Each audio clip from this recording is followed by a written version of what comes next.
வணக்கம். உலகெங்கிலும் இருக்கும் மாலை முரசு அன்பு தமிழ் நெஞ்சங்களுக்கு அடியேன் சுபாஷ் பாலகிருஷ்ணனுடைய அன்பான வணக்கங்களும் வாழ்த்துக்களும். சிவராத்திரி பண்டிகை மார்கழி மாதம் திரையோதசியில் வரக்கூடிய திதியில் இந்த சிவராத்திரியுடைய சிறப்புகள் என்ன? இந்த சிவராத்திரி என்பது சிவபெருமான் இந்த ராத்திரியில் அவர் எமிட் பண்ணக்கூடிய ரேஸ், அதாவது சக்தியானது பல மடங்கு வீரியத்தோடு இருக்கும். இந்த சிவனுடைய ஆக்கர்ஷணம் என்று சொல்லக்கூடிய, இந்த ஆங்கிலத்தில் சொல்லணும்னா எமிஷன் ஆஃப் ரேஸ்ன்னு சொல்லுவோம். தேஜத்வா, சைத்தன்யா, சக்தி இப்படிங்கிற 3 வகையான பிரிவுகளில் இந்த சக்திகள் வேலை செய்யும். அதாவது என்றைக்குமே ஒரு வருடத்தில் இல்லாத அளவிற்கு சிவன் தன்னுடைய ஆத்மாவிலிருந்து பல சக்திகளை வெளிப்படுத்துகிறார். இந்த பூமியில் இல்லை, இந்த பூமியை நோக்கி அன்றைக்கு சக்தியானது இந்த உயரிய அளவில் இருக்கும். இன்றைய திதியானது, இன்றைய நாள், இந்த மார்கழி மாதம் திரையோதசி திதியில் சிவபெருமானுடைய தத்துவங்கள், சிவன் சொல்லக்கூடிய, அதாவது பரமாத்மா சிவன், அந்த பரமாத்மா சொல்லக்கூடிய தத்துவங்கள், பரமாத்மாவுடைய சக்தியானது மிகுதியாக இருக்கும், இந்த பூமியின் மேலே வீசும். இதுதான் அடிப்படையில் சிவராத்திரி. அந்த சக்தியானது இப்போ வைஃபை நம்ம இருக்கிற இடங்கள்லாம் இருக்குது. நாம் அதை எடுத்துக்கணும், கனெக்ட் பண்ணணும் அப்படின்னா நம்ம மொபைலில் செட்டிங்ஸில் போய் வைஃபையை ஓப்பன் பண்ணுவோம்.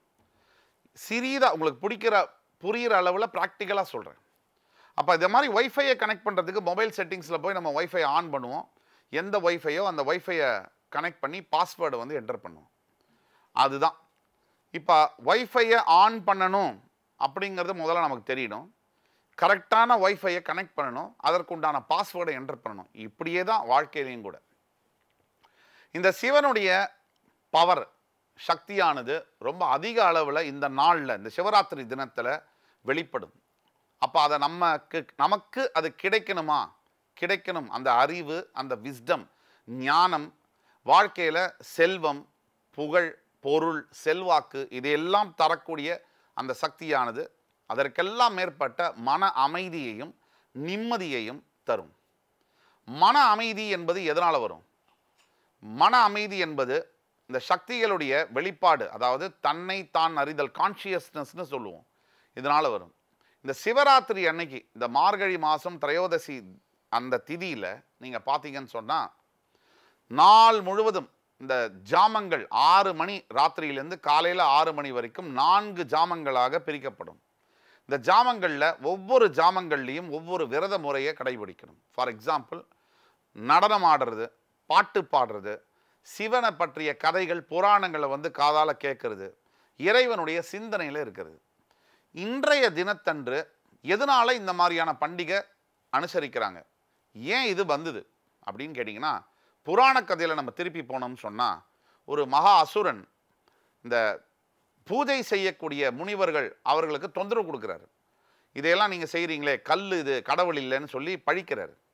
கொஞ்ச தூரம் இப்படியே பழிச்சுக்கிட்டு ஒரு காட்டுக்குள்ளே நுழையும் போது அவர் ஒரு மரத்துக்கு மேலே உட்காந்து சிந்திக்கிறாரு. அப்போ அந்த மரத்து மேலே இருக்கக்கூடிய இலைகளில் எடுத்து அப்படி பசிக்கு இந்த இலைகளை ருசித்து பார்க்கலாமா அப்படின்னு அப்படி ஆரம்பிக்கிறாரு. இருக்கும்போது ஒரு இலை தவறி கீழே விழுது. கீழே ஒரு மான் படுத்திருக்கு. இவர் ஒரு வேட்டையாடக்கூடியவர். இந்த மானை வேட்டையாடுறதுக்காக அம்பை எடுத்து விட போகிறாரு. இதுக்கு முன்னாடி அந்த மான் பேசத் தொடங்குது. பேசும்போது அதோடைய குரல், அசரீரி குரலில் சொல்லுது, இந்த பாவத்தை நீ செய்யறதுக்கு முன்னாடி ஒரு கணம் யோசனை செய்வாயாக அப்படின்னு சொல்லுது.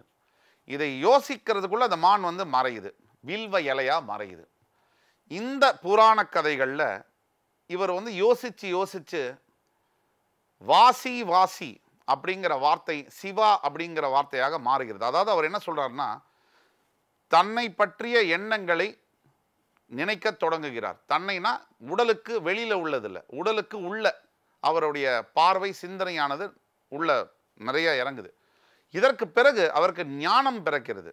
அந்த தினம் மற்றும் இல்லாமல் பார்வதி தேவி தன்னுடைய விரதத்தை கடைபிடித்து தன்னுடைய விரதத்தில் வென்று ஜெயிக்கும் பொழுது, இந்த சிவராத்திரியான தினத்தில் சிவனுடைய ஒரு அக்செப்டன்ஸ் பார்வதிக்கு ஒத்துக்கிறாங்க. கல்யாணம், திருமணத்திற்கு நான் ஒற்றுக்கொள்கிறேன் அப்படிங்கிற மாதிரியான தினமும் சிவராத்திரியாக கொண்டாடப்படுகிறது. இந்த சிவராத்திரி தினமானது என்ன சிறப்பு?